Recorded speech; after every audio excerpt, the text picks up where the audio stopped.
নমস্কার বন্ধুরা, রন্ধনে আপনাদের সকলকে স্বাগত। আজকে আমি ভেজ মোমো আর তার সাথে একটা চটপটা টমেটোর চাটনি নিয়ে হাজির হয়েছি। প্রচণ্ড ঠান্ডা পড়েছে, আর এই ঠান্ডাতে এরকম যদি একটা জুসি মোমো বাড়ির ফ্যামিলিকে বা পরিবার পরিজনকে এরকম বানিয়ে খাওয়ানো যায়, তাহলে তো বেশ জমে যাবে ঠান্ডাটা। তাহলে আর বেশি দেরি করব না, কিভাবে আমি বানিয়েছি, কেমন করে বানিয়েছি, আর চাটনিটাও বা কিভাবে বানিয়েছি, এসব নিয়ে রয়েছে আজকের এই ভিডিও। তাহলে চলুন শুরু করা যাক। প্রথমে আমি গাজর, বাঁধাকপি, পেঁয়াজ কলি বা পেঁয়াজ পাতাও নিতে পারেন, ক্যাপসিকাম আর রসুন নিয়েছি। এবার গাজরটাকে আমি এইভাবে কেটে নিচ্ছি, একদম চপ করে নেব। ক্যাপসিকামকেও ঠিক যতটা প্রয়োজন ততটা নিয়ে চপ করে নেব, বা একদম ছোট ছোট টুকরো করে কেটে নেব। টুকরো যত ছোট হবে ততই কিন্তু পুরটা ভরতেও সুবিধা হবে। আমি এখানে বাঁধাকপি অর্ধেকের থেকেও কম নিয়েছি। এবার যতটা প্রয়োজন ঠিক ততটা নিয়ে নেব, যাতে সব সবজিগুলো সমানভাবে থাকে।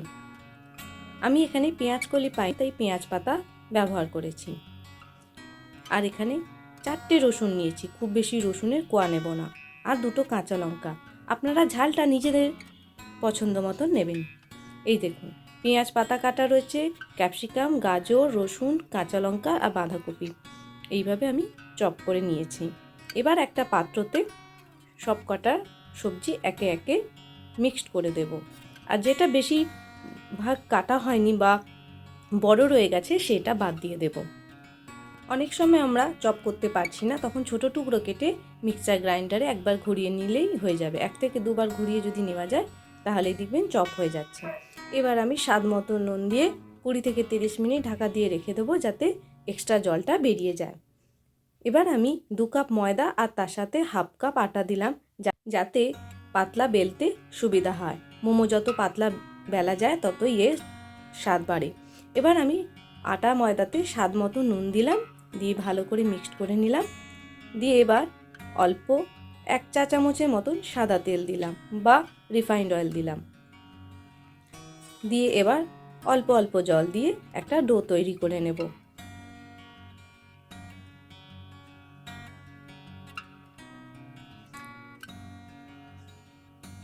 এবার ডোটা তৈরি করে নিয়ে 10 মিনিট ঢাকা দিয়ে রেখে দেব। ততক্ষণে আমরা এবার টমেটোর চাটনিটা বানিয়ে ফেলি। টমেটো চাটনি বানানোর জন্য প্রথমে আমি ফ্রাইং প্যানেতে 1 চা চামচ সাদা তিল নিলাম, 1 চা চামচ গোটা জিরে, 1 চা চামচ গোটা ধনে দিয়ে শুকনো কড়াইতে ভেজে নেব। খুব বেশি ভাজবো না, একটু লালচে ভাজা হয়ে গেলেই তুলে নেব। এবার ওই প্যানেতেই আমি অল্প পরিমাণে সাদা তেল দিলাম, দিয়ে 2টো টমেটো অর্ধেক করে এইভাবে তেলের মধ্যে ছেড়ে দিলাম। টমেটোটা একটু পোড়া পোড়াও হবে আর একটু ভাজাও হবে।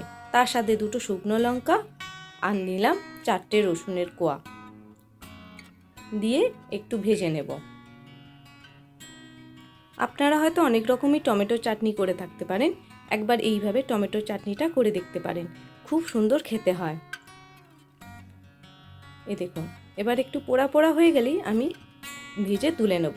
তেলটা কিন্তু ফেলে দেব না, তেলটাও কাজে লাগবে। এবারে মিক্সচার গ্রাইন্ডারের মধ্যে টমেটোটা দিয়ে আর এদিকে শুকনো কড়াইতে ভেজে রাখা গোটা জিরে, ধনে আর তিলটা দিয়ে আমি সব একসাথে একটা পেস্ট তৈরি করে নেব। এই দেখুন, পেস্ট তৈরি হয়ে গেছে। এতে এবার স্বাদ মতন নুন আর হাফ চা চামচ লেবুর রস দিয়ে আর একবার ঘুরিয়ে নেব। ব্যাস, তৈরি হয়ে যাবে টমেটোর চাটনি। এবার এই চাটনি আমি মোমো ছাড়াও যে কোনো চপ সিঙ্গারার সাথেও খেতে ভালো লাগবে।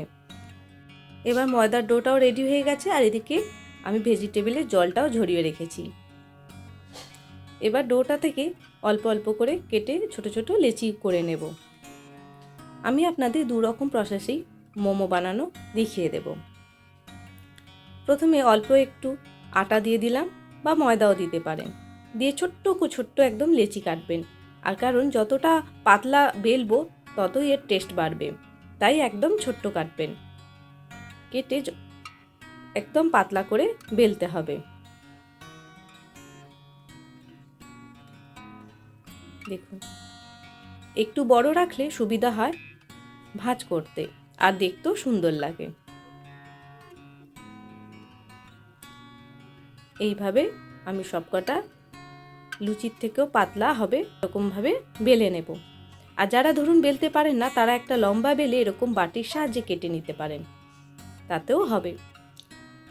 এবার পুরটা কিভাবে ভরবো আর কিভাবে বানাবো, এটা আমার মোমোর বাসন রয়েছে। আপনাদের যদি এরকম কোনো বাসন থেকে থাকে, তাতে প্রথমে সাদা তেল দিয়ে ব্রাশ করে নিতে হবে। তারপর আমি এখানে বাঁধাকপি পাতা দিচ্ছি, কারণ যাতে মোমোটা তলায় লেগে না যায়। কারণ মোমো বানানো হয়ে যাওয়ার পর যখন তুলতে যাব, অনেক সময় সেটা ভেঙে যেতে পারে বা আটকে যেতে পারে। এবার এইভাবে সবজিটা দিয়ে ফিল করে নিতে হবে। আপনারা বিভিন্ন রকমের শেপ দিতে পারেন, তবে আমি এই শেপটা পছন্দ করি, তাই এইভাবেই দিচ্ছি। মাঝখানটা হাত দিয়ে আটকে রেখে এবার এটাকে আমরা ছোটোবেলায় যেমন পুতুলের কাপড় পরাতাম, ঠিক সেইভাবে কুচি করে নিয়ে এইভাবে বেঁধে নিতে হবে, আর ওপর দিকটা চেপে বন্ধ করে দিতে হবে, তাহলে ভেজিটেবলগুলো আর বেরিয়ে আসবে না।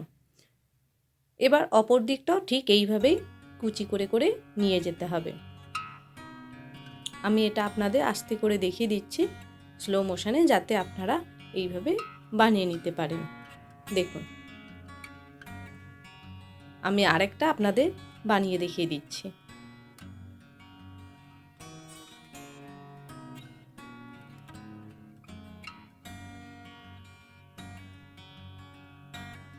এইভাবে মাঝখানটা ধরে নেবেন, ধরে নিয়ে ঠিক সামনের দিকটাই কুচিটা দেবেন, তাহলেই হয়ে যাবে।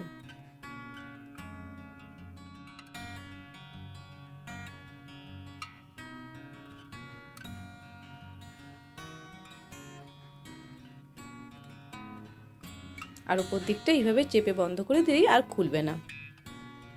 এইভাবেই আমি সমস্ত মোমোটা তৈরি করে দিয়েছি। আপনারা এই মোমো টমেটো চাটনি ছাড়াও ধনেপাতা চাটনি দিয়েও খেতে পারেন। আমার চ্যানেলে আমি তন্দুরি ধনেপাতা চাটনি তৈরি করেছি, আপনারা সেটা দেখেও বানিয়ে নিতে পারেন। এবার সাদা তেল দিয়ে প্রত্যেকটা মোমোর গায়ে একটু ব্রাশ করে নেব, যাতে মোমো তৈরি হয়ে যাওয়ার পর লেগে না যায় বা তুলতে আমাদের অসুবিধা না হয়। এবার আমি পরিমাণ মতন জল দিয়ে তাতে বসিয়ে দিলাম মোমোর বাসনটাকে। এবার ঢাকা দিয়ে রেখে দেব 10 থেকে 15 মিনিটের মতন। দেখুন, মোমো তৈরি হয়ে গেছে। আর এটা এতটাই পাতলা করে আমি বেলেছি, যার জন্য আমার সবজিগুলো বাইরে থেকে বেশ কালারফুল দেখতে লাগছে। এবার আমি প্লেটে পরিবেশন করে দেব, আর তার সাথে টমেটোর চাটনি। তাহলে বন্ধুরা, আজকের ভিডিওটা আপনাদের কেমন লেগেছে? যদি ভালো লেগে থাকে তাহলে অবশ্যই বন্ধু বান্ধবদের কাছে শেয়ার করবেন।